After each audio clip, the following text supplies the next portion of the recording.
Hello everybody and welcome to my review of Coming to America, which is confusing because it's phonetically the same as the previous film, which was called Coming to America. But you know what, let's move on from that. This has Eddie Murphy returning as Prince Akeem in the follow-up to his massive 1988 worldwide hit. The movie's directed by Craig Brewer, who teamed up with Eddie Murphy just a couple years ago with Dolomite Is My Name, a movie that I liked very much and that got a lot of awards, attention, and buzz. The screenplay is from the screenwriters of the original film, Barry W. Blaustein and David Sheffield, with Kenya Barris being added to the screenwriting duo, and from an original story by Eddie Murphy. So when you look at the raw talent involved with this movie, there was a lot of hope and a lot of potential as far as the minds behind it. The original Coming to America was a movie that I've seen a few times in my life, but it had been a little bit, so I decided to rewatch it last night before watching the sequel, and it was everything that I remember that it was and even more. It is now 30 plus years since the movie was made, but I think it holds up as one of the best comedies of the 80s because it still feels fresh, it feels genuine, the performances are funny, the jokes still land, it doesn't even really feel that dated. I kind of came in off of that wave, but you have to set aside those expectations, and the beginning of Coming to America, and see how confusing this is, the beginning of Coming to America showed some promise. You're rolling in, we're re-meeting all of these characters, we're back in the kingdom of Zamunda. We have, as I mentioned, Eddie Murphy back, we have Arsenio Hall back as Akeem's number one guy, Semi. We also have Sherry Headley returning as Lisa. It was great to see her again. None of these original actors really have missed a step in their roles, and that includes James Earl Jones, who returns as Akeem's father. But this isn't just about the old generation, there's also a new generation ascending in Zamunda, led by Mika, who is Akeem and Lisa's oldest daughter, who dreams one day of sitting on the throne but finds that the laws of Zamunda prohibit a woman from ruling the country. Akeem has actually generated no male heirs. He has 3 daughters with Lisa, and General Itzi, who's played by Wesley Snipes of the neighboring country Nextdoria, sees this as an opportunity to exploit a potential weakness and perhaps grab power from Akeem. But as luck would have it, a male heir is found in Lavelle Johnson, who is back in Queens, New York, where Simi and Akeem went in the first film, along with his mother, Mary, who's played by Leslie Jones. And it turns out that Lavelle was conceived during the first film. As a matter of fact, the night of that montage from Coming to America, where they're meeting all the different women in the club. I worship the devil.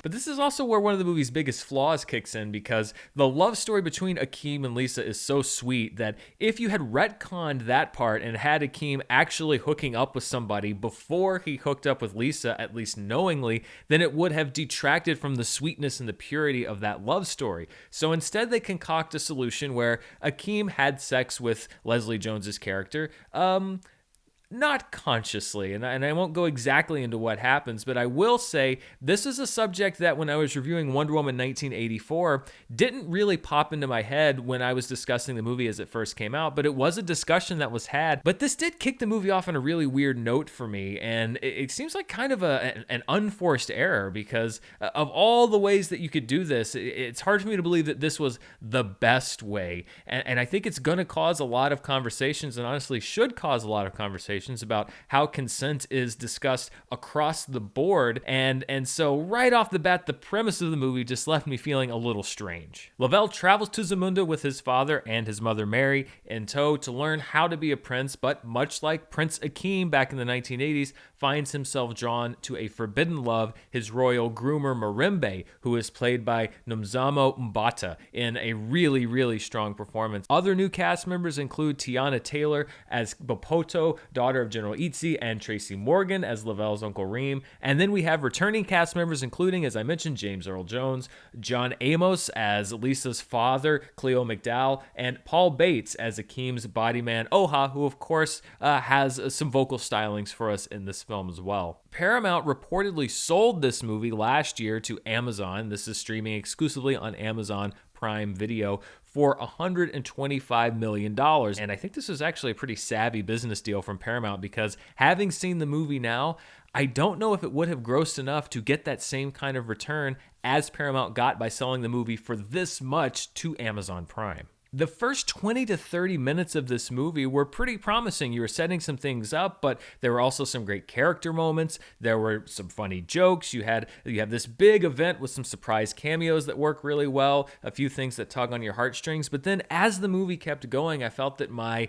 interest was waning, and that was for a couple of reasons. The first reason was that the movie felt a little tame and a little safe. This is a PG-13 movie. The original Coming to America was an R-rated film, and you can make that transition. Franchises have done it either way before, but I think part of why the first film worked so well was that it combined a lot of different kinds of humor. You had absurdist humor, you had satire almost bordering on parody, but it was also weaponized, and so you would have a very sweet moment followed by, a dirty joke or some language or stuff, and it would really hit hard. Here, it feels like the jokes are constrained by that rating, and there are a lot of jokes that I think would have been really funny, but that fall flat because they're not allowed to go all the way. And it makes me wonder how much demand there was out there for a cleaner sequel to Coming to America than the first one, because in my opinion, the funniest joke in the original movie is Eddie Murphy standing on a balcony screaming "F you" to Queens. It was such a perfect joke for that film, and here it seems like they're pulling their punches because this decision to go with the PG-13 rating was made for whatever reason. The shortfalls of this film are even more frustrating because you do have a talented cast, and amongst the ensemble, and especially amongst the newcomers, as I mentioned, Kiki Lane and Nomzamo Mbata in particular really shine. And when I look at the movie, I think it's kind of puzzling that they included the whole going to America part of the plot at all, because I think there's a really interesting movie that could have been made with Akeem's family as it existed. With his daughters, you could have brought in the character of Marimbe, you stay in Zamunda, and you have this power struggle. Wesley Snipes, and I feel like I say this in every recent movie that Wesley Snipes has been in, but Wesley Snipes is underused in this film, and it's because they're off doing so many other things, and it's because the least interesting things of the movie have to do with Akeem's son, and the whole, first of all, going back to America is a very small part of this movie. It's maybe 10 to 15 minutes of the whole movie. The majority of it is set in Zamunda, and especially once you get back to Zamunda from America, that's where the movie started losing me. The character of Lavelle, and I'm not putting this at the feet of Jermaine Fowler because he does the best that he can do with the material that he's given, but the character of Lavelle is the weakest part of the movie, and that's because the screenplay pretty much gives him a lukewarm retread of the first movie as his character arc. But it's about 60% of what the movie is, and it just wasn't that interesting to me. When you stepped outside of that and brought in these other different elements or returned to some of these other characters, that's where I got more interested, which is a flip usually. When you come back to these movies after so long, usually the older characters are the ones that feel like a retread, and it's the new blood that really propels the movie going forward. I felt like it was the opposite case in this film, and you have a lukewarm remake of the first movie, complete with the obligatory conversation between two characters about how movies suck because the only thing you get these days are lukewarm retreads or sequels to movies that nobody needed. It's called lampshading, and a lot of other films have done it before to sort of hide the fact that they're making a bad sequel. The general rule of thumb that I found is that if you're watching a movie that has a discussion between two characters talking about how unnecessary sequels are, you're probably watching a bad and unnecessary sequel. By the end of the movie, Eddie Murphy himself feels sidelined. You also don't get a whole lot of Arsenio Hall, although they all do play multiple roles as they did in Coming to America, and when those scenes come up, the movie sparks back to life. It's almost like they were too afraid of going back to the well, when perhaps they should have gone back to it a little bit more, because you have talented comedians and they know what they're doing. It just feels like they played it very safe by going for tamer comedy to get the PG-13 rating and a more watered down love story to make it more palatable to audiences, when I really think this is the rare case where you could have just gone back and really just sort of tried to hit that vein again. You have the talent to do it, and instead, most of this movie just feels like the same romance that you've seen 100 times over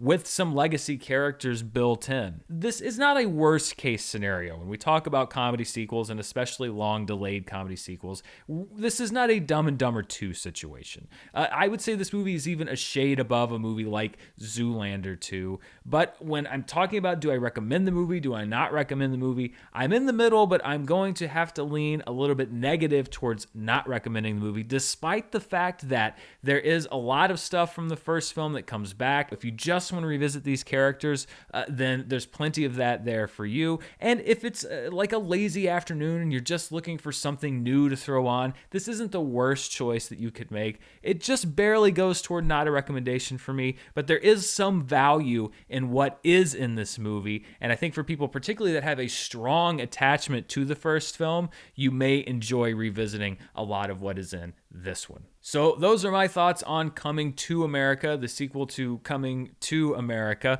What did you think? Have you watched it yet? Do you plan to watch it on Amazon Prime? Let me know down in the comments below. And as always, thank you for watching me here on YouTube. If you'd like to see some other stuff I have going on, you can check me out on Patreon at patreon.com/Dan Murrell. I would love to see you there. We do AMAs, we do the monthly movie club, we do so much over on Patreon. I'd love to have you come and join us. But thank you for watching me here today. I'll be back later this week with box office news, more reviews. We're ramping things up because the Oscars are coming up, the Snyder Cut is coming up, a lot of stuff coming up in the world of entertainment, and I'll be here to talk about it all. Thanks for watching, and I'll see you next time.